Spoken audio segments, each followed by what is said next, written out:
자, 디스크로 다리 저림이 있는 분들을 위한 집에서 간단히 하실 수 있는 스트레칭 운동입니다. 오늘 알려드릴 운동은 입니다.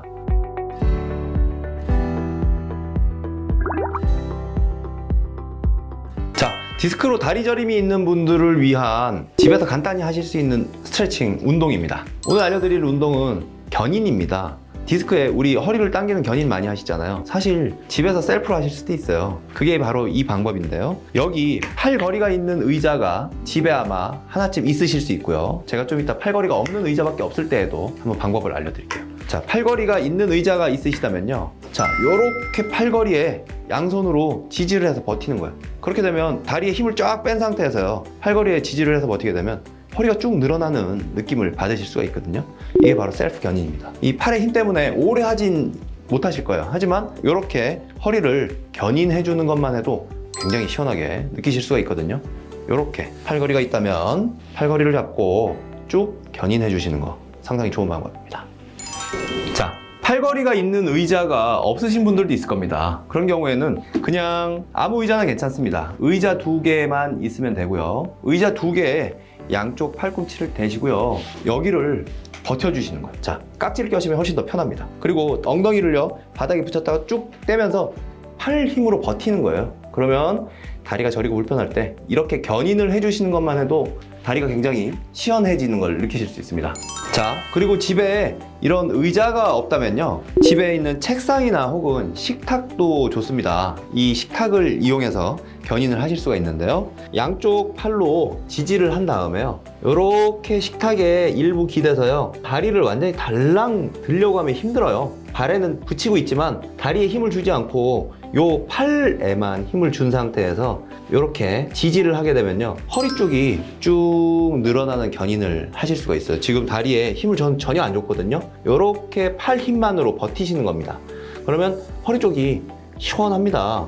그런데 뭐 몇 분을 해야 되냐, 몇 초를 해야 되냐, 사실 이거는요, 팔에 힘이 꽤 많이 들어가기 때문에 오래 버티시기는 어려워요. 다만 다리가 저리고 이 압박이 되는 상황이라고 한다면 잠시 이렇게 견인을 해주시는 것만 해도 사실은 증상 완화에 상당한 도움이 되실 수 있거든요. 그래서 이런 식으로 셀프 견인을 좀 해보시는 거 증상 완화에 좀 도움이 될 수 있습니다.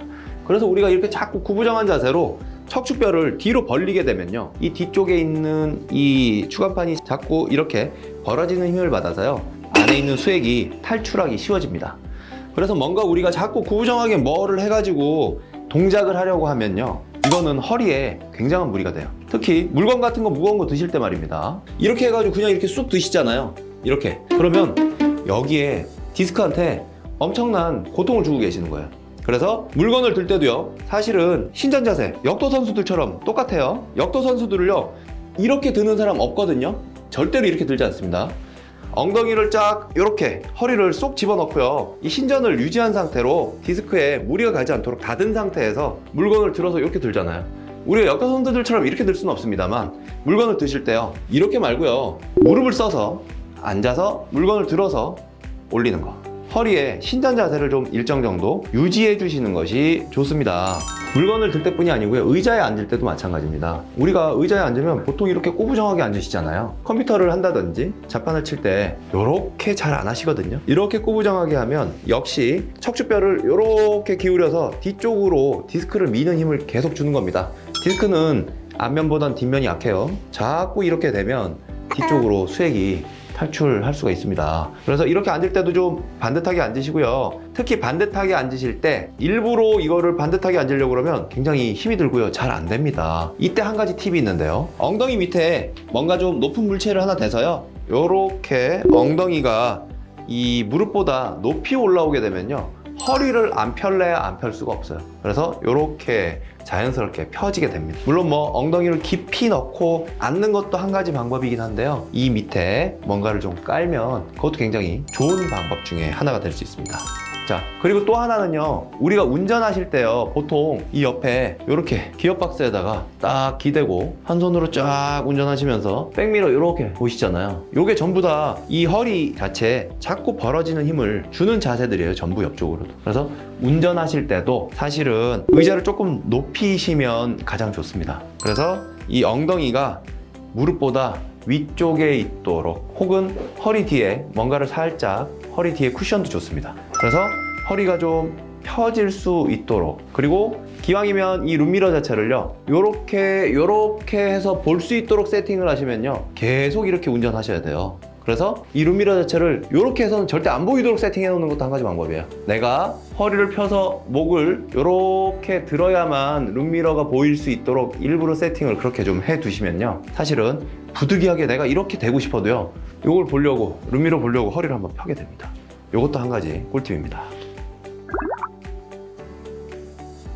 허리뼈는 단단하죠. 이렇게 우리 척추가 단단한 뼈로만 이루어져 있다고 한다면 걷거나 뛸 때 혹은 또 움직일 때마다 그 충격이 고스란히 전부 머리로 전해질 겁니다. 그래서 뼈하고 뼈 사이에 몰랑몰랑한 찹쌀떡 같은 조직을 만들어 놓은 거죠. 충격이 머리까지 전해지지 말라고요. 찹쌀떡이라는 표현을 왜 쓰냐면요 찹쌀떡 보면은 조금 탄성이 있는 겉면이 있고요 그 안에는 조금 더 몰랑한 속이 들어있잖아요. 이 겉면 싸고 있는 조금 단단한 조직과 안쪽에 조금 더 몰랑한 조직, 디스크도 찹쌀떡처럼 겉에는 좀 단단한 섬유륜이라는 조직이 둘러싸고 있고요 그 안쪽에는 조금 더 몰랑몰랑한 수핵이라는 부분이 있거든요. 이런 찹쌀떡들이 허리 뼈하고 뼈 사이에 갇혀 있는 거예요. 그래서 이런 부분들이 사실은 걸을 때마다 충격을 흡수하게 된다는 거죠. 그런데 이게 원래 우리가 태어날 때는요 아주 적당하게 밀봉이 잘 돼 있어요. 튀어나오지 않도록 되어 있습니다. 그런데 우리가 자꾸 허리를 한쪽으로 기울였으면요 한쪽으로 자꾸 기울여서 짓누른다고 한번 생각을 해보세요. 그러면 한쪽으로 짓눌린 디스크가 옆으로 밀리는 힘을 자꾸 받겠죠. 처음에는 우리가 찹쌀떡을 꾹 눌러가지고요 찹쌀떡 옆쪽이 좀 펑퍼짐하게 이 튀어나온 것처럼 풀게 되는데 이거를 디스크에서는 팽리운, 벌징이라고 이야기를 합니다. 급기야는 겉을 싸고 있는 섬유륜이 손상이 되면서 안쪽에 있던 수핵이 밖으로 좀 나오게 되는데요 흔히 우리가 왜 디스크가 터졌다 이런 표현을 하게 되는데 이거는 여기 이것처럼 수핵이 좀 돌출되는 상태를 이르는 말입니다. 결국은 이렇게 디스크가 발생하는 원인은요 자꾸 한쪽으로 기울여서 미는 힘을 준 게 가장 큰 요소입니다. 그리고 특히나 우리 디스크는요 이렇게 앞면에 있는 이쪽보다는요 섬유륜이 뒤쪽 면이 더 약해요. 그래서 뒷면이 벌어지는 자세, 즉 요렇게 이런 자세를 하고 물건을 들다가 갑작스럽게 디스크 생기시는 경우들 많거든요.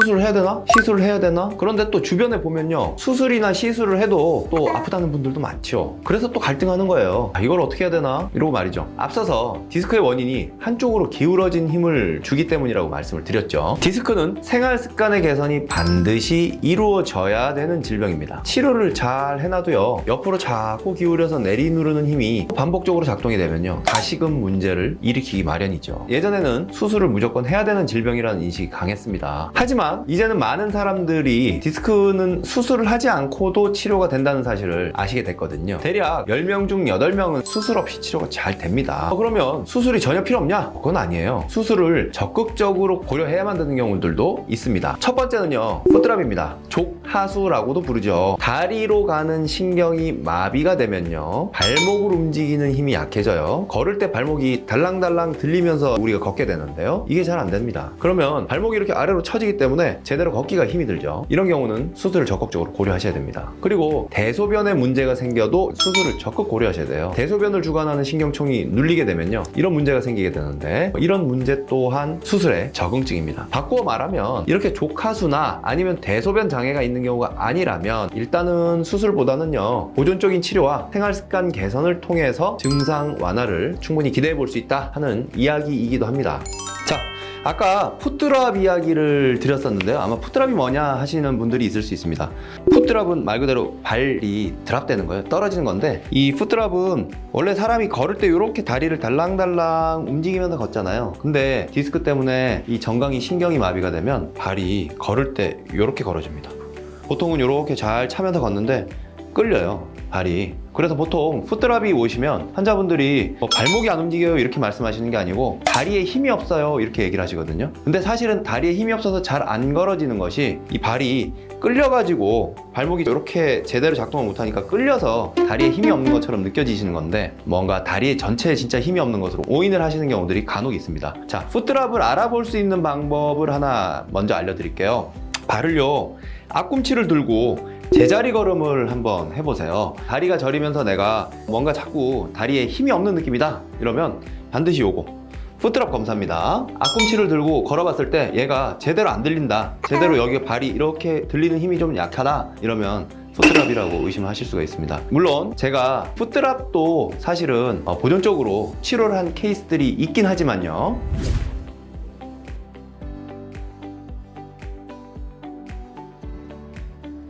하지만 모든 경우에 다 그렇다고 말씀드리기가 힘들어요. 왜냐면 그 나이에 따라서도 다르고요, 디스크 컨디션에 따라서도 다르고 근육량에 따라서도 다 다르기 때문에 사실 풋드랍이라고 하면 거의 수술을 적극적으로 고려하는 게 맞다라는 걸 먼저 말씀을 드리고 싶고요. 그래서 그런 상황까지 가지 않도록 하기 위해서 틈틈이 이게 힘이 떨어지지 않는지를 잘 체크하는 것도 무척 중요합니다. 그리고 이렇게 반드시 수술을 적극적으로 고려해야 되는 상황이 아니다라고 한다면 치료와 함께요, 생활습관 수정 혹은 교정을 반드시 병행하셔야 완벽하게 디스크로부터 탈출하실 수가 있습니다.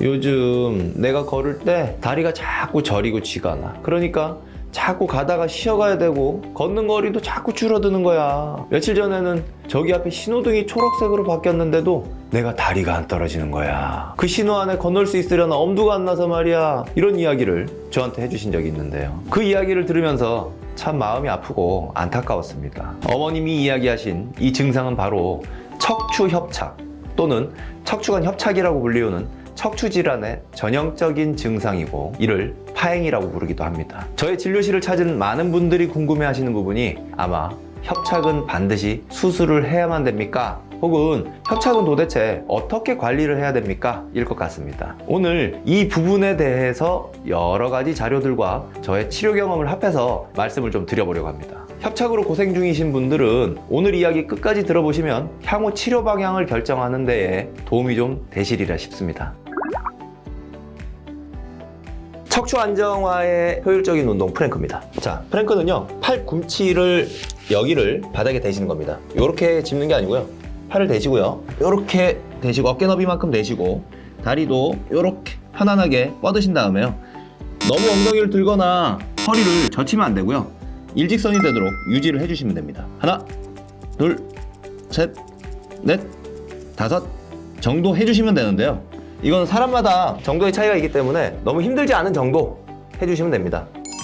자, 이건 스탠딩 프랭크인데요, 프랭크를 바닥에서 하시기가 사실은 근력이 약한 상태에서는 굉장히 힘드세요. 그래서 바닥에서 하시는 정통 플랭크보다는요, 침대나 탁자 혹은 식탁도 좋거든요. 그래서 약간 높이가 있는 물체에 팔을 대시고 플랭크를 해주시는 거예요. 똑같이 팔꿈치 대시고요, 그리고 다리를 쭉 뻗은 다음에요, 팔은요 어깨 너비로 벌리시면 되고요, 허리는 쫙 편 상태, 엉덩이가 너무 올라가거나 젖혀지면 안 되고요, 딱 수평을 유지하는 정도 상태에서 하나, 둘, 셋, 넷, 다섯 정도 유지하시면 됩니다. 이거는 근력에 따라서 차이가 좀 있지만요, 버틸 수 있는 정도, 너무 힘들지 않은 정도까지만 해주셔도 충분히 효과가 있습니다. 사실 제가 가장 추천드리고 싶은 프랭크는 지금 이렇게 벽 프랭크입니다. 왜냐면 대부분 척추관 협착의 증상이 약간 있으시면 이미 근력이 좀 많이 약해지신 상태인 거거든요. 그래서 무리해서 바닥에서 하는 정통 프랭크나 혹은 이거보단 좀 쉽지만 스탠딩 프랭크 보다는요, 그냥 처음에는요 벽 프랭크부터 시작하는 게 가장 좋습니다. 그래서 벽에 이 다리 너비를 어느 정도 벌리느냐에 따라서 운동 효과를 좀 조절하실 수가 있거든요. 조금 운동 강도를 세게 하고 싶다 그러면 벽에서부터 약간 더 멀리 오시면 됩니다. 어깨 너비로 팔을 벌린 상태에서 팔꿈치 아래쪽을요 바닥에 대시고요, 그냥 이 정도만 해도요 허리에 충분히 힘이 들어가거든요. 그리고 엉덩이를 너무 젖혀서 넣거나 혹은 위로 올리지만 않으시면 돼요. 그냥 평평하게 유지한다 정도로 요렇게 1, 2, 3, 4, 5 정도 유지하시면 됩니다. 틈틈이 하루에 5, 6회씩 해주시는 것이 좋습니다. 일단 이 이야기를 하려면 척추관이 왜 좁아지는지를 먼저 이야기해야 될 것 같습니다. 우리가 노화라는 과정을 겪으면서 많은 변화들을 겪게 되죠. 그 중에 하나가 뼈마디가 굵어지는 겁니다. 척추도 마찬가지입니다. 오랜 시간 힘을 견디면서 접촉면이 점차 넓어지며 굵어지게 됩니다. 보통은 그렇게 굵어진 관절마디를 보면 노화에 의해서 망가진 것이라고 이해하기 쉽죠. 하지만 사실은 그 정반대입니다. 나이가 들어가면서 근육이나 인대가 약해지면 관절이 불안정해집니다. 관절 옆쪽을 꽉 잡고 있던 인대나 근육이 느슨해지는 거죠. 그때 관절의 불안정한 움직임을 보완할 수 있는 가장 좋은 방법이 뭘까요? 네, 바로 접촉 면적을 최대한으로 넓히는 겁니다. 척추에 있는 이 관절면들 또한 굵어지면서 최선을 다해서 관절의 안정성을 유지하려고 하는 거죠. 이렇게 주변의 뼈가 굵어지면서 부득이하게 척추 안쪽에 있는 척추관이 좁아지게 되는 셈입니다. 어찌 보면 척추관이 좁아지는 것은 우리 몸의 위대한 적응 과정이라고 할 수도 있을 것 같습니다. 일본 와카야마현에서 2013년 시행되었던 유명한 연구가 하나 있습니다. 무작위로 뽑은 40에서 93세 일본 남녀 938명의 허리를 MRI로 촬영을 했더니 오마이갓, 놀라운 결과가 나왔지 뭡니까? 60대 이상 인구의 무려 80%에서 심한 협착이 발견된 겁니다. 척추관에 약 3분의 2가 막혀 있을 정도로 심각한 정도였기 때문에 다리가 저리고 제대로 못 걷는 증상이 없으면 오히려 이상할 정도였던 겁니다. 그런데 더 충격적인 건 이렇게 척추관이 거의 꽉 막혀 있는 사람들 중에서 겨우 17.5%, 즉 10명 중 2명이 채 안 되는 사람들만이 증상을 호소했다는 점입니다. 나머지 8명은요? 네, 아무런 증상 없이 잘 지내고 있었는데 연구를 진행합니다.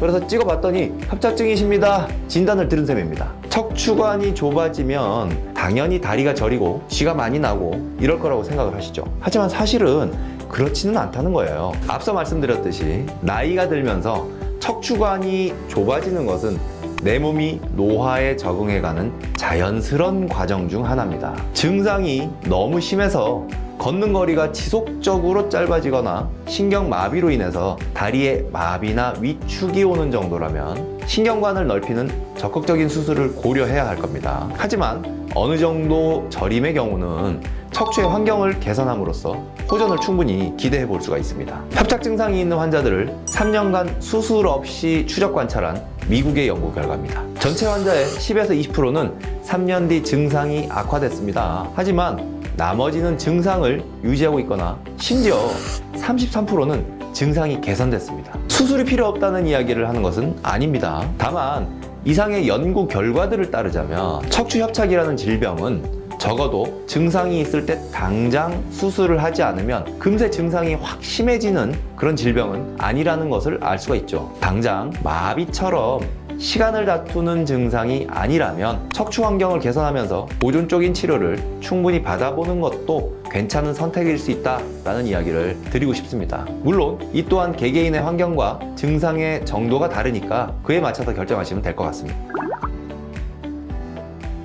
한의학에서는 인체를 소우주라고 합니다. 우리의 인체는 우주의 삼라만상처럼 놀라운 질서를 가지고 있기 때문이죠. 척추가 불안정해지는 것을 최소화하기 위해서 관절면을 넓혀서 척추관을 좁히는 것은 우리 몸의 놀라운 적응 과정입니다. 하지만 때로는 이 적응 과정이 지나치게 진행되면 우리에게 참기 힘든 고통을 주기도 합니다. 척추 협착에서 중요한 부분은 척추의 안정화입니다. 척추 주변의 근육들이 건강해지고 그로 인해 척추가 안정화될 때 우리의 척추 상태 또한 개선될 수 있습니다. 인체는 놀라운 적응력만큼 놀라운 자연 치유력을 가지고 있습니다. 너무 무리가 되지 않도록 틈틈이 프랭크 많이 하시고 건강한 허리 가꾸시길 바라겠습니다. 오늘도 긴 영상 시청해 주셔서 감사합니다. 오늘 이 영상이 도움이 되셨다면 구독과 좋아요는 사랑입니다.